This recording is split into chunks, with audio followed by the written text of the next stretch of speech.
Neuraxis es experiencia y liderazgo en estudios polisomnográficos, un estudio permanente de la mano de un nivel académico de excelencia, una entidad médica avalada por la trayectoria, el prestigio y la personalización. Volvemos a estar en Neuraxis, Sociedad Anónima, Medicina del Sueño. Vamos a hablar con su presidente, el ingeniero Gustavo Mazzucco. Gustavo, un gusto volver a verte. ¿Cómo estás? ¿Cómo te va? Muy bien. Con su directora médica, la doctora Ana María García. Ana, ¿cómo estás? Buenas noches. ¿Cómo estás? Muy bien. Un gusto estar aquí, como siempre, hablando de la excelencia médica y hablando de esta especialidad que tanto se está utilizando en las últimas décadas, ¿no es cierto, Ana? Sí, hemos crecido mucho. Sí. Se ha difundido mucho, lo que redunda en mejorar la salud de todos. Ajá. Cuando esto empezó por los 50, casi como una investigación de cómo funciona nuestro cerebro, Sí. qué diferencia hay entre el cerebro despierto y el cerebro dormido, que son distintos, qué misterios hay en esto de soñar y de dormir. Y se fue aprendiendo que el análisis de una cantidad de variables biológicas, sobre todo la del cerebro, la del corazón, cambian y nos abren la puerta a descubrir enfermedades, algunas propias del sueño y otras que no son del sueño, pero se manifiestan especialmente en el sueño. ¿Qué es la diferencia que podemos ver entre el cerebro despierto y dormido? Funcionan distintos, tienen distintos mecanismos que los ponen en acción, tienen distintas funciones, pero el cerebro dormido, mientras uno duerme y nuestro cerebro en apariencia descansa, nuestro cuerpo sigue funcionando en una especie de piloto automático, en un equilibrio muy particular. Sí. Entonces ahí se empiezan a poder ver manifestaciones que no son normales y que pueden alterar cómo funcionamos en la vigilia. Además de una cantidad de enfermedades o de patologías que son propias de estar dormido, que son intrínsecas al sueño. Ana María, ¿cuáles son esas patologías? Bueno, si uno habla de patologías propias del sueño, uno tiene que empezar a hablar de los insomnios, que son muy importantes sobre todo en esta época, que muchos serán vinculados a situaciones vitales puntuales, pero hay una cantidad de insomnios vinculados a patologías del sueño, como los movimientos periódicos de las piernas, la gente que tiene necesidad imperiosa de mover las piernas, a veces de día, y cuando se va a dormir, empieza a dormirse y las piernas se mueven solitas, y entonces no lo dejan profundizar el sueño. O de las parasomnias, que en realidad no alteran demasiado la estructura del sueño y que son mucho más comunes en edad infantil, los chicos 3, 4 años que tienen sonambulismos, terrores nocturnos. Sí. Los chicos o los adultos que bruxan, que apretan los dientes. Todas esas son enfermedades o patologías, a veces no enfermedades, propias del sueño, que algunas generan mucha angustia en el paciente o en los familiares. La mamá que tiene al nene de 4 años que se despierta aterrorizado, fuera de sí y no reconocen dónde está porque está confundido por un terror nocturno, se angustia mucho. Entonces a lo mejor estudiarlo, explicarle, tranquilizarla, que es pasajero, que eso se puede dar en determinada época es muy común en los chicos entre los 2 y los 4 o 5 años. No todos los tienen, pero los que los tienen no necesariamente es una enfermedad. Y ¿qué pasa con el desarrollo? ¿Va pasando? Va pasando, a medida que crece desaparece, y a lo mejor en un adulto joven, en una situación de mucho estrés o de privación de sueño, reaparece algo. El sonambulismo, por ejemplo. Porque muchos adultos hoy se ve que padecen justamente el sonambulismo. Lo han tenido de chicos y lo vuelven a padecer cuando están muy estresados, cuando están muy cansados, cuando han estado privados de sueño. Y no es una enfermedad en sí misma, uno lo estudia para descartar que pudiera tratarse de algo diferente, como podría ser una epilepsia, y para tranquilizar al paciente, para poder decirle, no es una enfermedad, es una parasomnia, es otra cosa, no hay que preocuparse. ¿Que se puede tratar? Si hace falta se puede tratar, no siempre es necesario tratarla, depende de la intensidad, de la gravedad.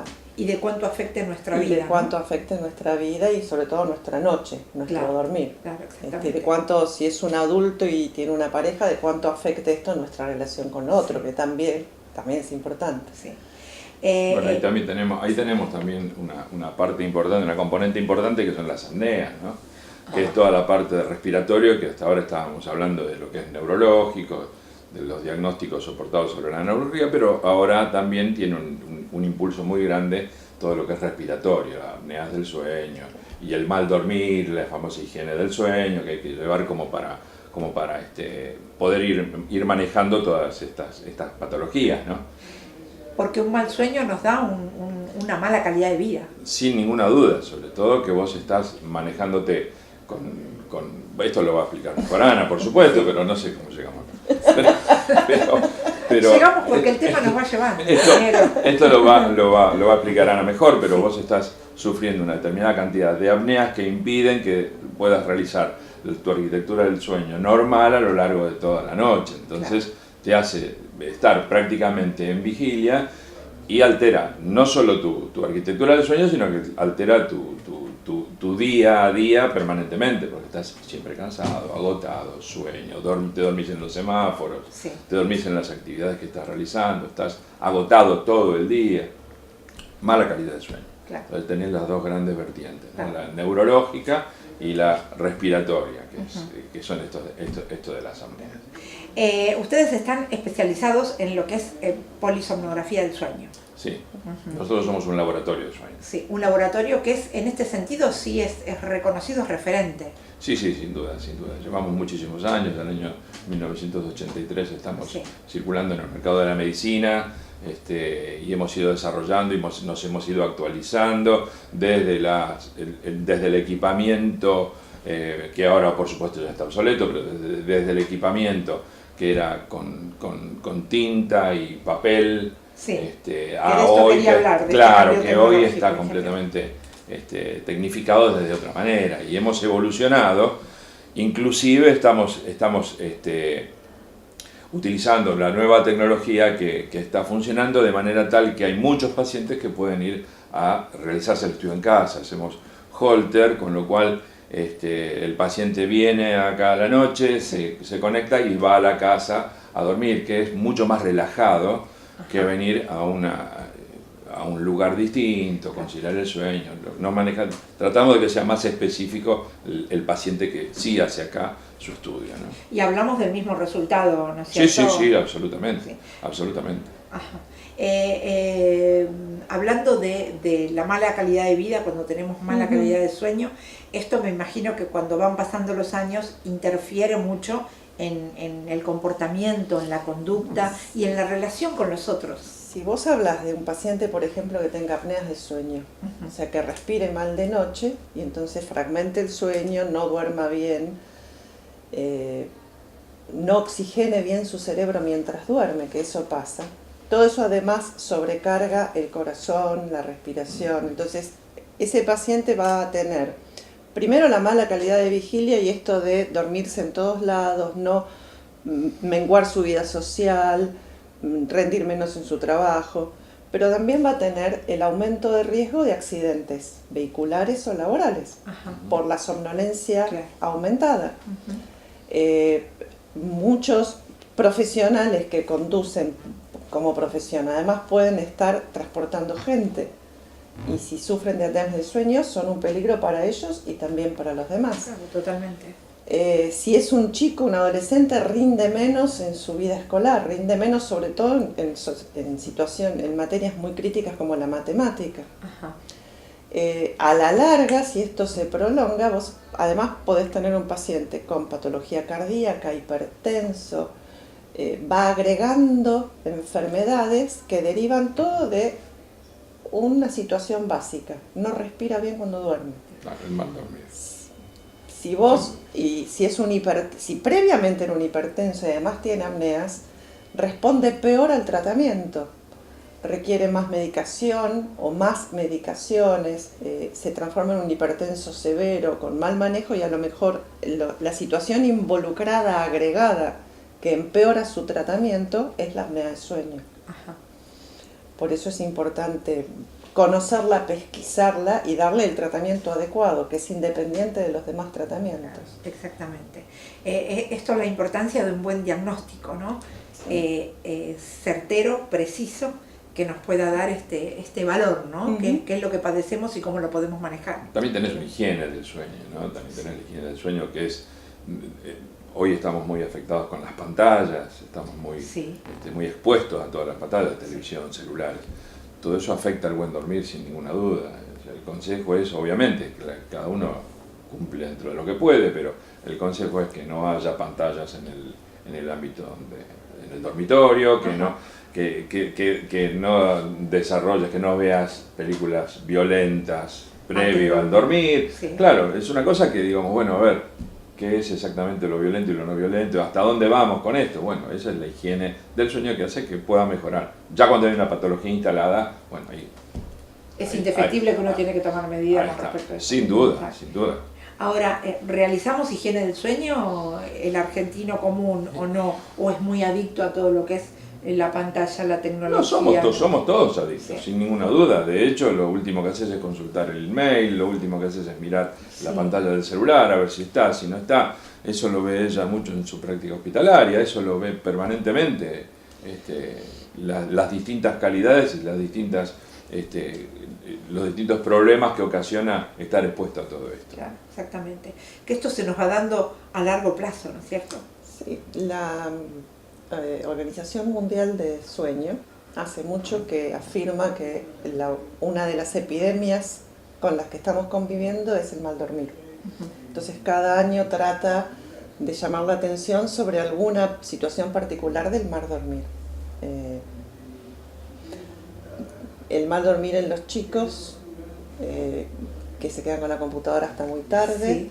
el mal dormir de los adultos en edad laboral, que duermen menos cantidad de horas de las que deberían dormir para tener una vigilia feliz, la adicción a las redes sociales, la televisión, los celulares, las computadoras permanente y a toda hora, la vida sedentaria, el menor contacto a lo mejor con el aire libre y el ejercicio. Exactamente. O sea, una cantidad de situaciones que nos hacen vivir mal la vigilia, dormir mal y empeorar nuestra vigilia al día siguiente. Cada vez dormimos peor. Cada vez dormimos menos. Menos además. y tenemos mal pronóstico a corto plazo. Nos ponemos, además de las enfermedades y de las morbilidades asociadas, nos duele la cabeza, estamos cansados, nos dormimos de día, nos ponemos irritables, menos atentos, con más fallas de memoria, rendimos peor en el trabajo, rendimos peor en el colegio, tenemos una peor vida social y una peor relación vincular. Nos lleva a un estado de agresividad, ¿no es cierto? También, Sí, lo empeora también. Lo empeora, porque hoy vemos una sociedad muy complicada, ¿no? En Sí, sus sí. relaciones. Y me parece que todo esto debe tener mucho que ver. Sin duda. Sí. Ingeniero, ¿qué existía antes de la polisomnografía? No, antes de la polisomnografía, la polisomnografía terminó siendo una evolución de lo que fueron los electroencefalogramas. Era el electroencefalograma. Era el electroencefalograma, pero la sonografía fue anexando también los trazadores de electroencefalografía para derivar al estudio de una cosa mucho más compleja, por eso es polisomnografía. Son muchos estudios donde convive lo que es el dormir, las patologías, todo eso que queda en evidencia en el sueño, ¿no? Y fue una evolución, fue toda una evolución desde la tecnología y desde los diagnósticos, ¿no?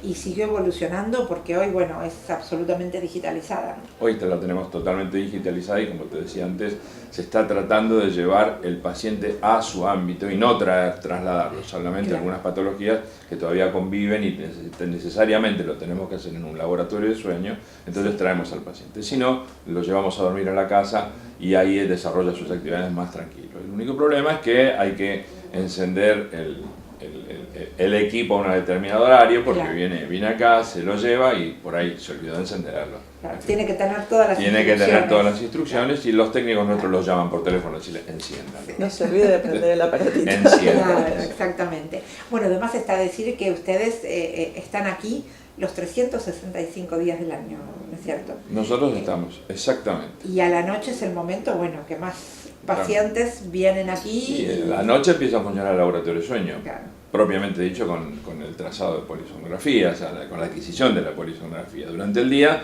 hacemos electros prolongados, electros cortos, tenemos toda la actividad diurna. Sí. Y a partir de las 20, 21 empieza toda nuestra sesión nocturna. Siempre de guardia. Sí. Es así.